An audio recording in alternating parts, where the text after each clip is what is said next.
Read their history. Get factual. I don't support national church residency and how they treated black folks. Read their history. Get to know about it. Okay. We are not advocating for national church residency because they have done a slave mentality on black folks. Plantation mentality. Know your history. Read about national church. Let me tell you. Okay, when they started off like here, a little small and built on the backs of black folks. Well, let me tell you.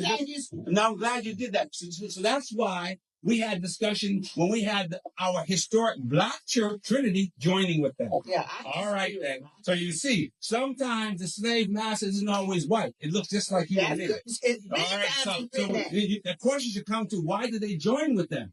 That's the issue. Money. Well, okay, we know that. So the bottom line is, this is what we are dealing with today. So we have to be front and center about the racial discrepancies and the history, like you say. So we know our history, and we question that. And guess what? It's still happening. Everyone's all proud, but this is what happened. So it's all good. See, Bronzeville has a reputation. We look at the history about Bronzeville, the Bronzevillians. So we're embodying that thing, that we are going to always stand up for right, no matter what color you are, or what group you are, it doesn't matter. As long as you live here, we want equality. We need more voices to the table. It's my only concern about Bronzeville. We need more voices. Not just you two. We need more voices. And let me say this to correct your minutes. I just come from a room. They have played today, didn't they? Urban Streets, they're open on a soft measure. They're open and they're functioning. I just talked to Sheila McNeely. They are opening. They have done fantastic work over there. Yeah. We have to praise her because she said, I didn't want the whites to get this. And she built that and got the money, and it's black owned. We got praise and good stuff. And you heard us that we brought praise to them when that's now we mentioned that. So we support them. We say that's the beauty about Bronzeville. We support all the good things for everyone to be comfortable here, and we're not going to take any mess out of that because we know our history. We've always been a community since it was formed officially in 1937 to always look out for the benefit of the community, and the churches played big roles in that. Except for, things have changed. But we're here for that. We love this. This is what we are. Because we know what we're doing is the right thing. We must first organize ourselves and then have a vision and put things together. We have our Brownsville Communication Network out of a vision to communicate with people that's up and alive and doing well. We're dealing with the education system through Bruce.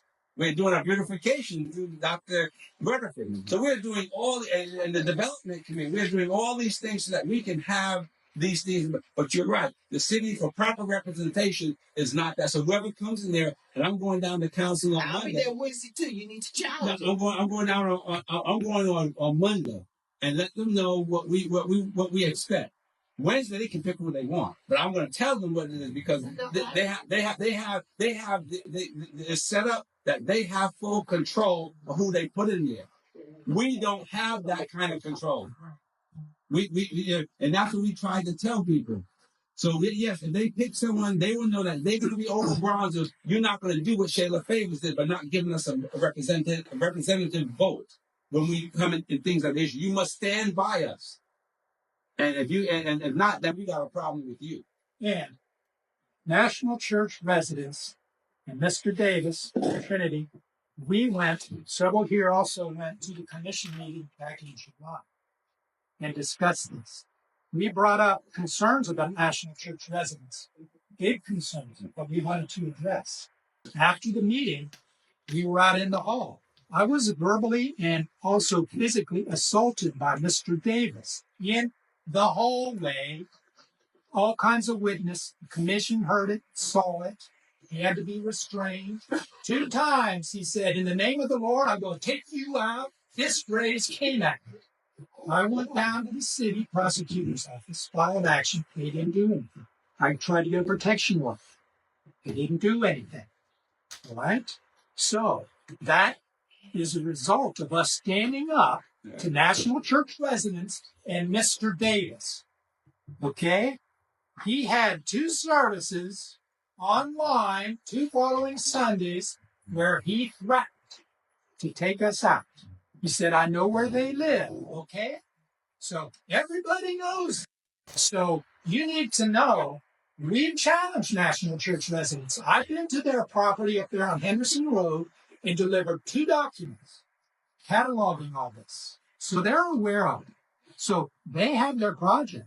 The commissioner chair signed off on it. She let them have the vote, okay? So don't you for 1 second doubt the concerns and the willingness to have a backbone that we have, okay? Because we really did stand up. I got threatened physically because what? Yeah. So that's it. So we good. You're gonna have Bruce with the education, and then our faithful and very very wonderful commissioner to speak in a minute. But we have Bruce here. Wow. All right.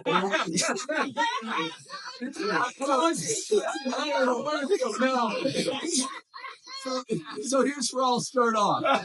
I will start off with telling you I'm coming to you with warm wishes, encouragement, and support from Mrs. Walker.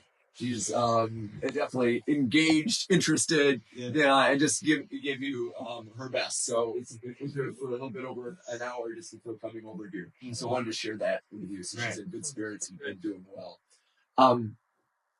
We'll just remind the group about this Bronzeville Strong Start program, which is a learning initiative for the young.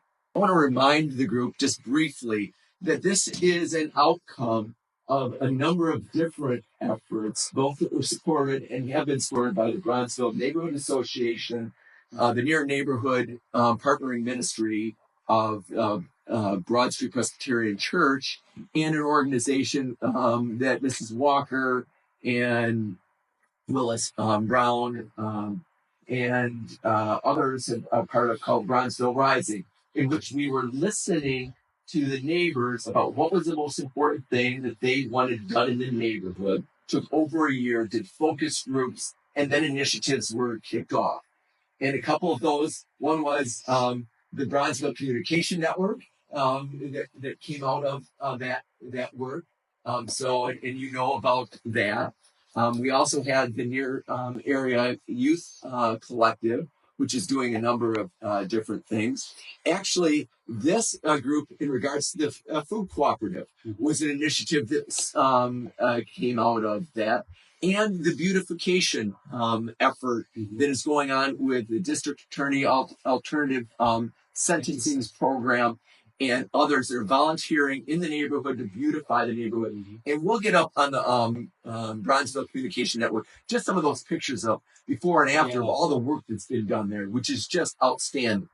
So I'm just going to share with you a couple of those things. But one of the other initiatives more recently had come up that we've talked about here before is the issue about the education of our youth. And so you talked about, you want some recent stats. I mean, the most recent stats on our youth for the public school that the majority of our kids go to, are supposed to go to, Trevitt, is 3% of the kids by 3rd grade are achieving proficiency. That's current. That's 3%. That's current. That's stats. And we have different 3%. And if you go to some of our other neighborhoods that are more heavily resourced, it's nothing close to that. I mean, they're in the high 80s to high 90s. And you know what that means for a child going forward in regards to graduating high school. And if you don't, they're not going to. And you know where that means in regards to them being at full potential in regards to employment and contributing or going to prison. It means they won't be full potential and they are high potential for going to prison. So what we said is that we need to work on this, and we need to work on the very young as they're born until 3rd grade at least, and then look for support beyond that. And in our community, there's a wide variety. Those that can strive to move out of here with their kids, but where the majority of our kids, and you'll see in regards to income levels. Again, Sue, now you just got me a little bit programmed on recent stats, so apologize, but you're the one that called it, so I'll do that for you. Our income levels differ in our community. South of Mount Vernon, the income level is about $44K for a family. North of Mount Vernon, it's $14. So just think of the differential there. And I'm going to just go through just a couple of other things. So poverty level, 14% below Mount Vernon. North Mount Vernon, 64%. I'm not going to bore you because I'm going to just do one last one and then we'll move on to one other thing. Average age below Mount Vernon, 41. Above Mount Vernon, 22. That's a big, and those of us that know the neighborhood, been around, we know that feel. But just to make sure you ask the correct stats, those are the most correct stats. Thank you. Just for a few. Wow. So what we were doing on the Bronzeville on the Bronzeville Strong Start program is working with both the families to provide them the social service support, because if you're not housing stable, you don't have food, you don't have clothing, skip schooling. It isn't going to happen. Mm-hmm. So we're working on that side. We're also working to support and encourage parents of kids. And then we're doing tutoring with the kids to give them extra support. I can tell you, we had a pilot program that we started. We had to oversubscribe for this first portion, but it was small. But we learned, and that's what was the goal. And we're going to expand it this next beginning of this next year with a number of different partners. What do we need? We need additional volunteers. We're hiring additional staff for this, professional folks, and we're going to need some money and then some prayers. To be honest, that's what we're going to need. Now, the good part that I'm able to report back to you, the pilot. I mean, the kids that we're seeing that are coming in are doing outstanding. Their progress. The parents are going, wow, we're seeing a difference. The teachers are going, the confidence of these children now, what they're achieving. It's only been, we've just started for a couple months. But let me just see if I can give you one last thing. So we have a number of testimonies. I'll give you one, then I'll be quiet. Because you guys had so much energy at the beginning. So here's this one testimonial. The Strong Start program arrived just when I needed it, as my son was facing challenges in kindergarten, and I was searching for ways to support him. He eagerly looks forward to his tutoring sessions. The program has not only alleviated my stress as a parent, but has sparked a passion and confidence for learning in him. Watching him thrive and grow with each session has been a rewarding experience. His classroom teacher has noticed improvements in his participation and enthusiasm in the class.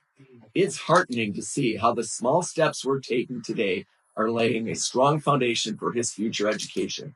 I'm grateful for the support and resources that the Strong Start program is providing, and allows us to navigate this journey together with optimism and hope. So I'll just close with that, and we'll look forward to providing additional. That's good. And again, for those who want to get involved, feel free to contact me, and we'll get in touch with you as a volunteer with Bruce. And we need everyone's help and support and volunteers. So Volunteers, money, prayers. And what school are you working with? We are working with anyone that actually, that's an important point. We are working with any school that will work with us, but our focus is any child that's in Bronzeville and lives in Bronzeville. Yeah. So we work with Trevett, we work with United Prep, that's a school here. Yeah. We work with kids that'll go to Mansion Day. We'll work with kids that go to other schools outside of our geography, but the kids live here. Yeah. So this is good. We're taking charge like we did 100 years ago in Bronzeville. They took charge, then we're taking charge again.